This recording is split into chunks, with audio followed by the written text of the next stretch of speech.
Hey, I want to show you something extraordinary. Extraordinary? Yes.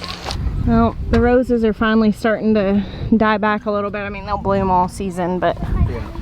I've been out here deadheading the other roses because there are quite a few spent blooms on them. They sure are pretty. All right, this isn't the extraordinary thing. Come here. So I've been waiting for these hollyhocks to bloom, and they finally did, and they're black. Okay. Okay.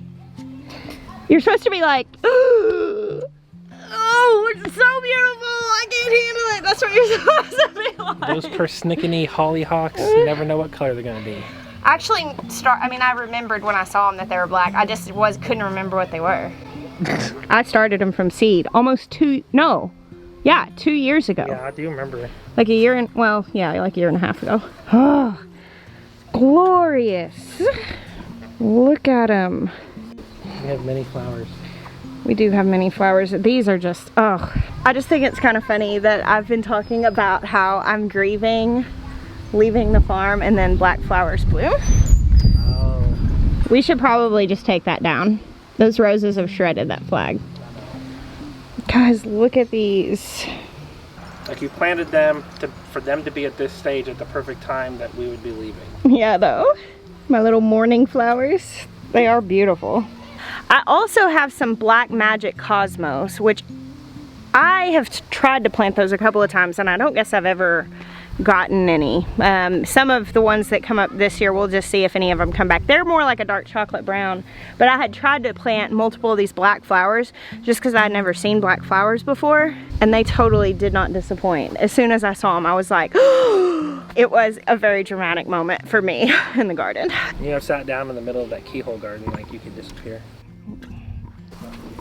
Hey, look at this random tomato plant that's growing out here. I'm just letting it grow and not doing anything. This garden is so lovely. I have been sitting out here for the better part of the last hour. I feel like things like this are never properly captured on camera. See, the yarrow is about to open up. The dahlias and the cosmos are all blooming. We're getting buds on the zinnias. And look at this. You see this? I had just shared about how I didn't have any holy basil that came back. And though I don't have nearly as much as usual, usually I have quite a lot.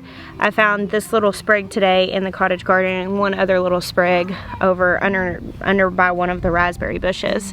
I still sowed some whenever I was sowing willy-nilly a couple of days ago, but I was really happy to see this. It smells so good. This space is actually just crazy full of good smells and buzzing bees. It's just so lovely.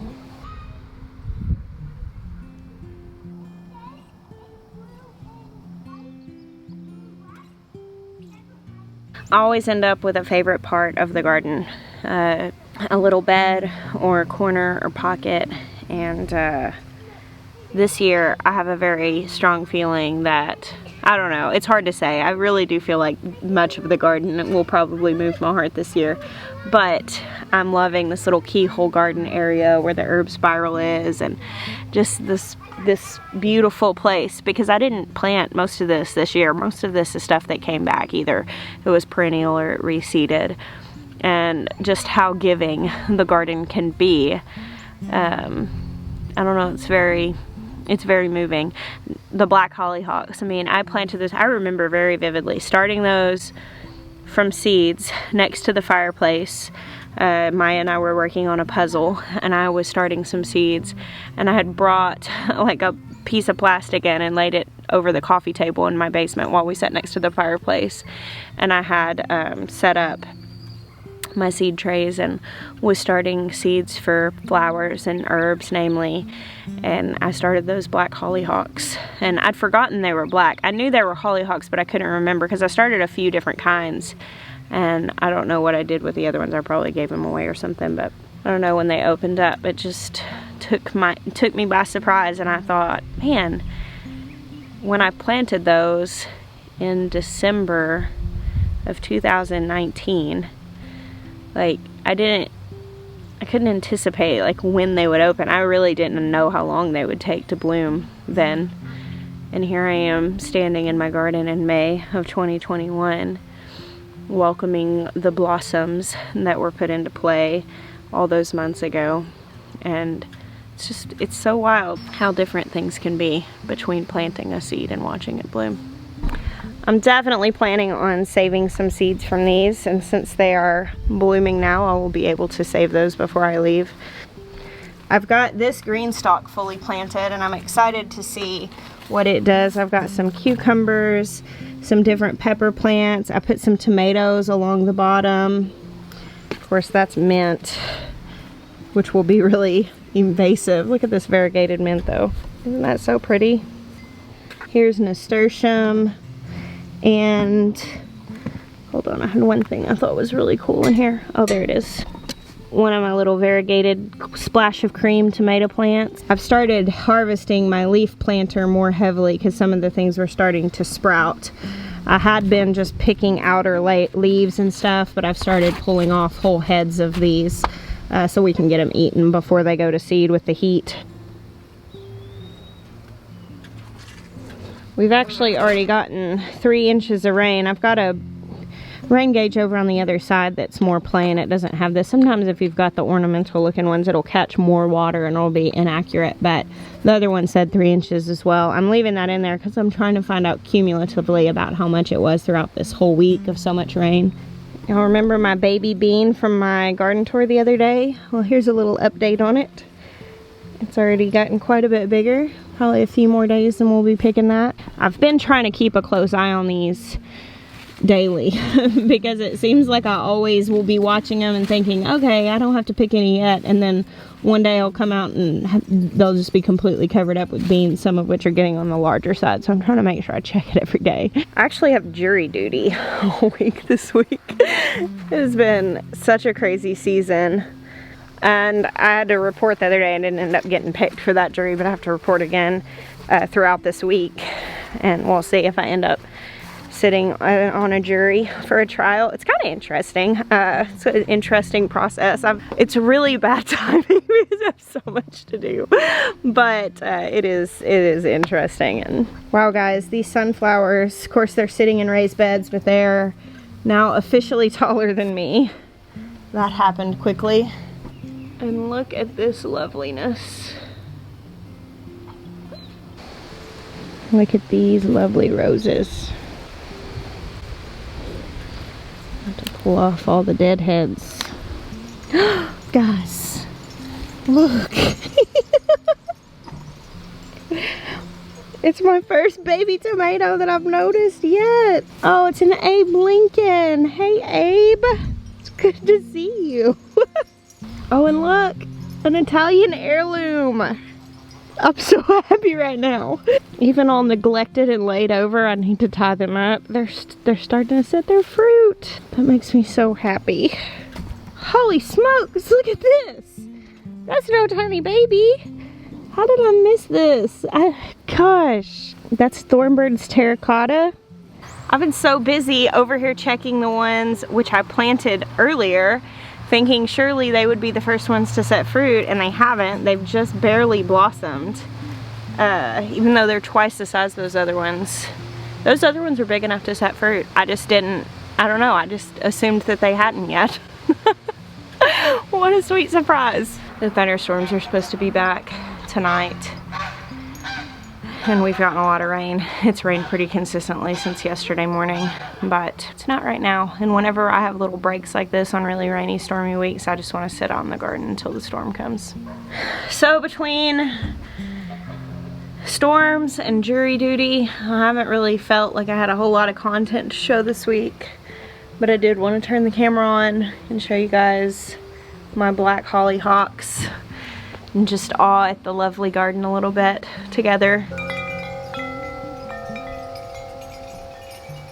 This fennel smells so good. Every time I come by here, I pluck some off and smell it. Oh, it's so lovely. I actually don't know what to do with fennel. I've never grown it before. So if you have any great suggestions, please lay them on me, because I have no clue what I'm gonna do with all of that. Oh, look at these. These roses are glorious. The back side of this garden floods so bad after rain. Look at them. I cannot remember the name of these. I'm gonna have to look it up and get all the names. This is a David Austin, but I'm not sure which one it is. So there is one more thing that, you know, I've been talking about how right now there's been a lot going on, and kind of shared that obviously we're making this massive move, relocating our farm to South Carolina, which we're very excited about. And I've even joked about getting called in for jury duty in the midst of so much going on. But also there's another big massive thing, and I haven't really known exactly how to like bring this up, because frankly it is kind of on the private side, but at the same time, oh, they're so lovely. At the same time, we do share things with you guys, and I know that so many of you do pray for us, which we just so hugely appreciate. But the short of it, and I'm just gonna do the Cliff's Notes because that's what I feel okay about sharing. My dad is going to like help us build our house whenever we move. He's actually planning on moving out that direction as well after his retirement. And we made our trip out there where we shot our video, our reveal video, in April, and my dad and stepmom actually went with us for that, and we had a really good time. And he just has a lot of knowledge when it comes to building, because that has been, his career has been in that field. And we came home from that trip, and that week my dad got diagnosed with cancer. And he has a good prognosis. He starts his treatment this week. We feel extraordinarily hopeful about it, but it's a lot. And like anytime you're dealing with something like that, it is definitely just a whirlwind of emotions. And if you've ever had a cancer diagnosis like land in your family, you know exactly what I'm talking about. And if you've ever had cancer diagnoses that end in death land in your family, and then you get another cancer diagnosis, I think it makes the wrestling that much harder. But that is another massive factor of right now, just for me, like on an emotional level.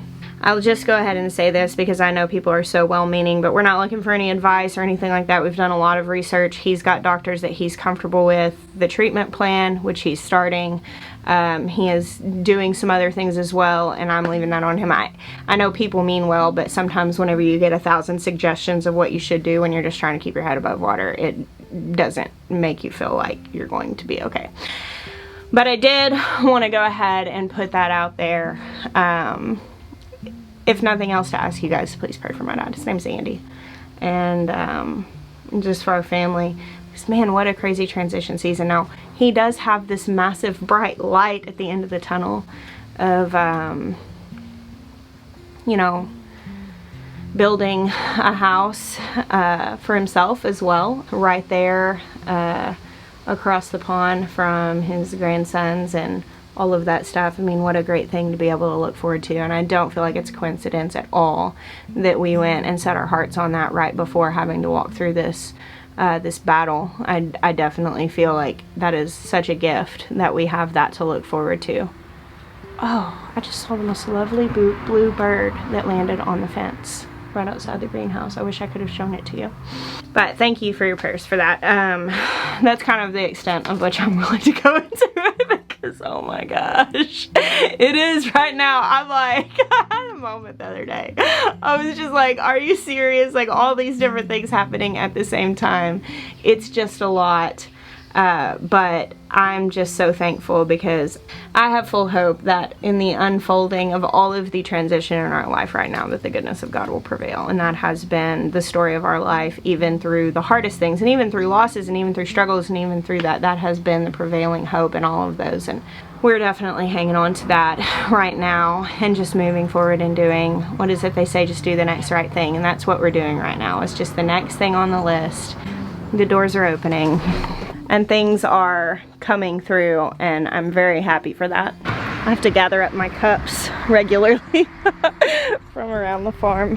You know, when I am feeling completely overwhelmed with circumstances, which I would say right now has probably been the most overwhelming season of my life since becoming a YouTuber. Like, just as far as so much change, so much transition, so much choice to not be overcome with the fear of the unknown, like all of those things. Like, I'm in the thick of that, just completely transparent. And I just come down here and I just sit in this garden, and it speaks such a word to me, how healing that is, because gardens are important, and they stand for something really beautiful in my heart, and I think just in general. And I consider it a great gift to be able to come down here and just be genuinely moved by the black hollyhocks, genuinely moved by the baby tomatoes, and genuinely soothed by the presence of growing things and the incredible peace that it gives me that plants grow. It's so beyond us, you know, like it's so beyond what I could think of. It's so beyond the solutions that I can come up with. When you put the seed in the ground, the plant wants to grow, and all we have to do is partner with that. And man, there's just something healing about a garden. Thank you guys for hanging out with us today, and just through this amazing season. We thank you for your presence with us, for your prayers, and for your encouragement. I bless you. Until next time.